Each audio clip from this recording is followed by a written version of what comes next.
May Nakakabot ng aso niyo po. Kamuna lumapit, madam. Okay. Saan yung aso? Ay, baka. Ayan po, tuloy tayo sa tahanan. Dahil meron kami sa hindi nakatali.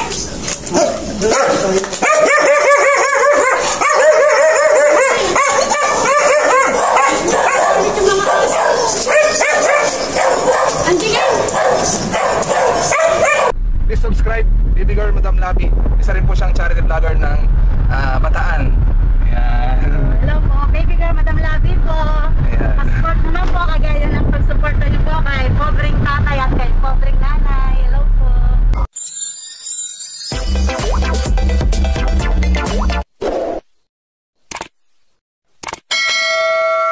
May pulis sa ilalim ng tulay.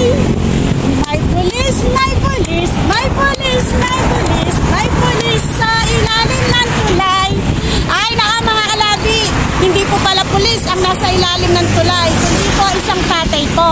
Ayan, kaya hello mga kalabi, isang mapagpalang araw po sa inyong lahat. Kumusta na po kayo? Bagong araw, bagong vlog na naman po tayo. Mga kalabi, meron kami nalaman o napag-alaman na may isang tatay daw po dito na nakatira sa ilalim ng tulay. So, bali mga kalabi, tara, pasyalan po natin siya. At sa katunayan po mga kalabi ay dito po kami tumadaan. Araw-araw po. Pag kami po ay pagka ng palengke. Muntik na naman lumipad yung sombrero ko. Tara na nga mga kalabi, puntahan natin sa tatay at pasyalan natin at alamin natin ang kwento ng kanilang buhay.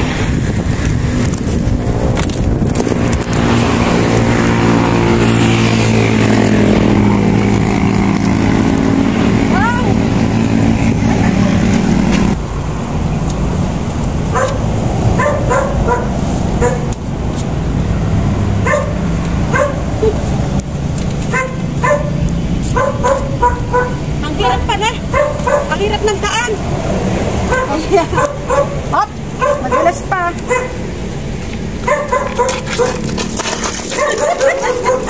Ay, tay!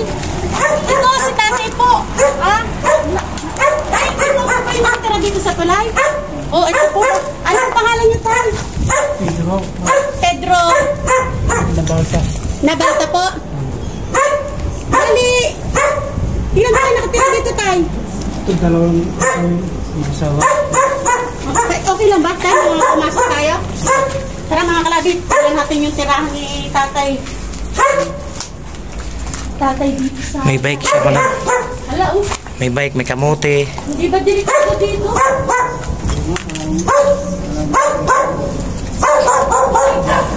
Pag may lumada... Buti na ba meron na? Hindi po ba yung maya na? Ang mga truck? Ay, yung maya na ito na.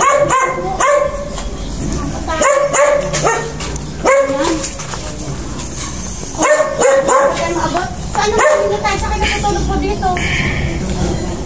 Ayan po. May nakakabot ng aso niyo po? Kamuna lumapit, madam. Saan yung aso? Ay, baka. Ayan po, tuloy tayo sa tahanan. Dahil meron kami sa hindi nakatali.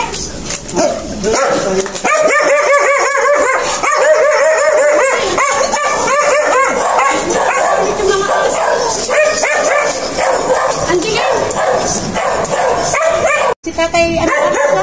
Tatay Pedro. Tatay Pedro. Eh mga kalabi, si Tatay Pedro po pala yung nakatira dito sa ilalim ng tulay. At bali, ang kasama niya daw po dito mga kalabi, yung kanyang asawa po. Bali, dalawa lang po kayo dito, tay. Matagal na po ba kayo nakatira dito, tay? Tagal na ulit. Mga ilang taon na po? Mga 40 taon na. Ay, 40 years na kayo nakatira dito sa ilalim ng tulay, tay. Paano po kayo napunta rito? Pagtitili ka ng bahay mawat, alam mo pa rin. Ay, bali, wala po kayong matirikan ng bahay. Kaya, dito na lang po kayong tumira sa ilalim nga ng tulay na to. Ibig sabihin, tayo, taga saan po ba talaga kayo? Taga rito po talaga kayo sa Bataan? Hindi mo sa Malaskiyaw mo. Saan po yun tayo? Sa Pangasinan. Pangasinan, taga Pangasinan po. Saan po kayo na punta rito? Sa Bataan po? Dayo lang ko kami rito nung tagal ako kami rito. Nung malilit po kami mo. Malilit pa lang po kayo. Nandito na po pala kayo. Wala, yung mga kapatid niyo po. Dalawa lang kami ako. Dalawa lang po kami mga kapatid. Dahil nasaan po siya, yung isang kapatid niyo po? Sa kabilang. Kambal ako kami. Bali, dalawa lang pala kayo. Kaya wala rin pala kayong ano na tayo? Hindi. Saan po kayo kumukuha ng tubig niyo po? Ganun mo sa gili po. Sa kabila. Tatawid pa po kayo sa, aakyat pa kayo sa tulay. Tapos pupunta pa kayo sa kabila, tatawid pa kayo sa highway po. Oo, di ang hirap-hirap naman po ng ano. Tapos ano pong ano, ito mga klabi dito na lang sa sign siguro sila tatay. Ano yan? Anong laman yan, madam? Oo, ito, ulam ni tatay oh.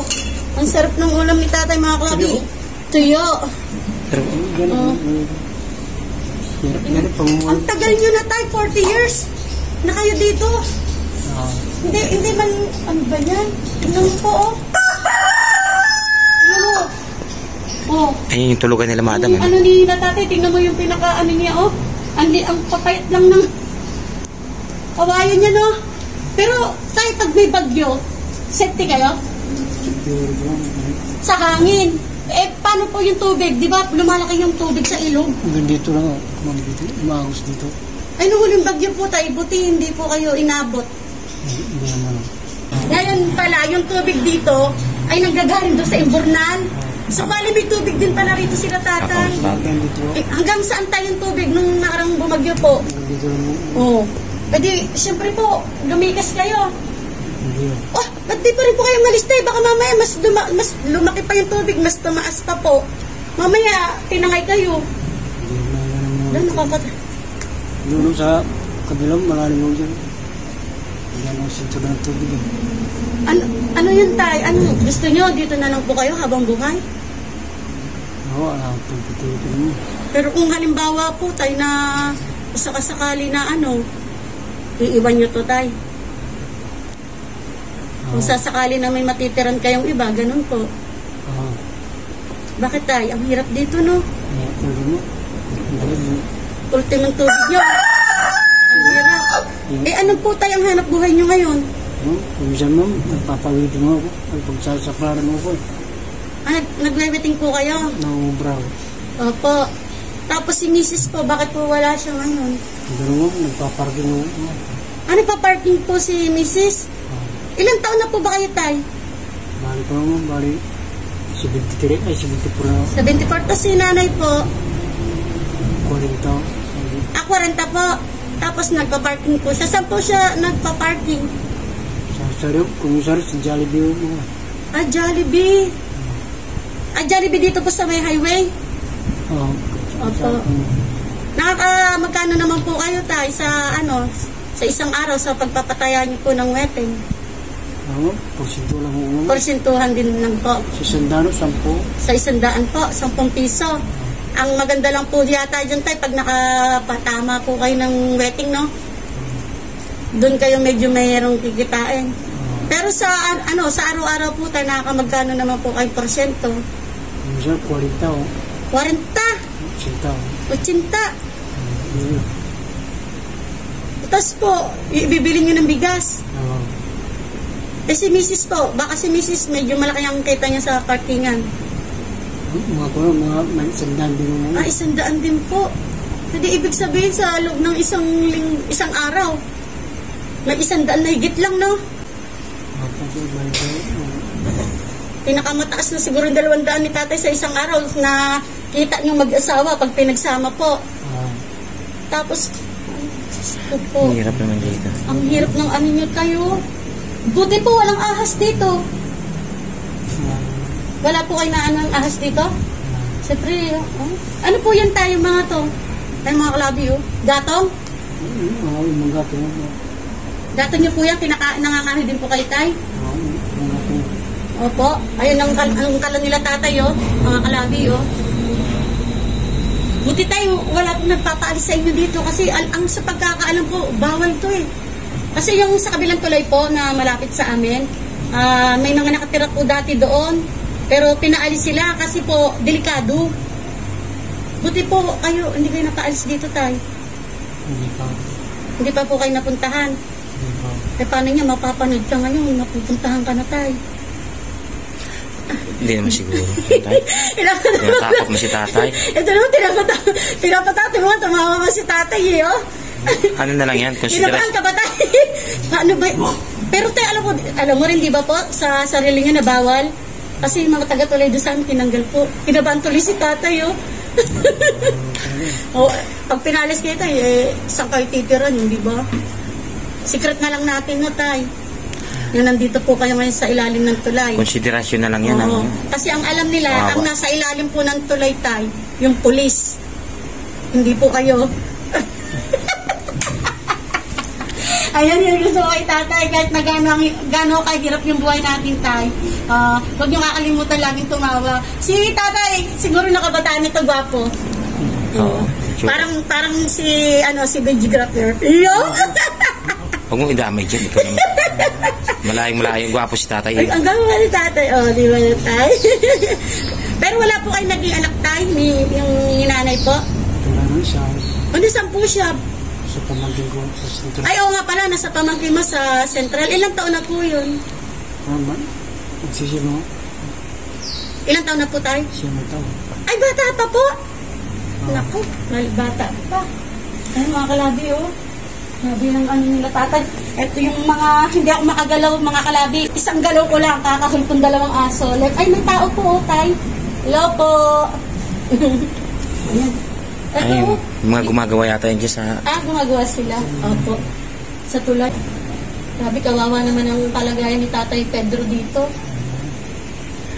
Di ko akalain na may nakatira pa pala ngayon dito sa ilalim ng tulay. 40 years na nanirahan dito si Tatay. Oh? Alam mo, tay, na-relate ako sa'yo. Bakit, tay? Ako din tatamaan din ng ng gagawin na namang overpass. Yung bahay po namin tatamaan din. Sa awa ng Diyos, matitira po yung kwarto. Hindi ko pa alam kasi yung kapitbahay namin, sabi, ubos daw bahay namin. Maawa naman sila. Gaya yan si tatay, tinamaan pala siya ng ginawang tulay. So, bali nauwalan po siya mga kalabi ng bahay. So, kaya dito na lang lumipat si tatay sa ilalim ng tulay. Sigurado, hindi ka napapaalsin dito na tay. Nasa ilalim ka na eh. Oh. Kaya lang, delikado tay. Nakakatakot. Ayan po yung kanilang mga gamit sa kusina. Pati labahan tayo, kasama na rito sa lalagayan mo. Ayan, mga pulugan ni tatay, oh. Diyan po kayo natutulog tayo. Sa gabi po. Tapos tayo, siguro tayo, habang natutulog kayo, yung mga sasakyan kasi sa gabi tayo, diyan dumadaan yung malalaking truck eh. Diyan sila dumadaan, di ba tayo? Sus, yung bahay nga namin tayo doon ngayon, yung bahay po namin. Tabi rin po kami ng highway tayo. Diyan po kami sa Laulay, sa tabi rin kami sa highway kami mismo. Pag ganitong yung paggabi na, sus, nagyayanigan bahay namin, kala mo malalasag po. Opo, ganun din siguro ang dito, mas matindi pa tayo. Kasi ay, eto ka na, ayan ang kalsada, oh. Nandito ko talaga sa ilalim eh. Yan yung gano'ng bayan ko mo. Oh? Matibay yun yan. Kaya kung natutulog kayo, tapos sus. Hindi, matibay ito. Tapos? Pero nakakaawa ang kalagayan niya, no, Dad? Hirap. Ginawa na ito. Matibay na to. Matibay yun, makapagkasinitin yan. Opo. Kaya lang, siyempre, hindi pa rin maalis sa isipan ko yung yung pag-aalala ko para sa inyo kasi dapat hindi talaga rin kayo nandito, no? Dahil po sa tinamaan yung bahay nila, natuloy malatiran sila tatay. Mahirap ang maging mahirap. O tay, ano na lang po, bali, pinasyalan ka po namin ngayon kasi po, nalaman po nga namin, mayroon nga daw pong tatay na nakatira dito sa ilalim ng tulay. So bali, pinasyalan ka nga namin. So ngayon, nakilala ka nga namin. Talagang totoo nga po na si tatay talagang nandito, hindi po yung pulis. So bali tay, babalik na lang po kami bukas tay po, no? At iiwanan na lang muna kita ng ng pambili mo ng ulam tay. Ayan tay, aabutan muna kita ng pambili mo ng ulam ngayong araw na to, ha?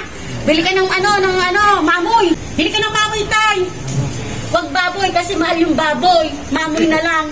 Kasi kahit pa paano, hindi ko rin pinagay. Kakatin tayo kaso. Mo ah.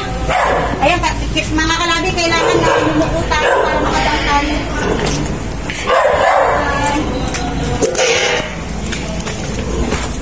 Eh, yung aso oh. Tatay! Opo. Ito mga kalabi, pinamahan si tatay ng tulay.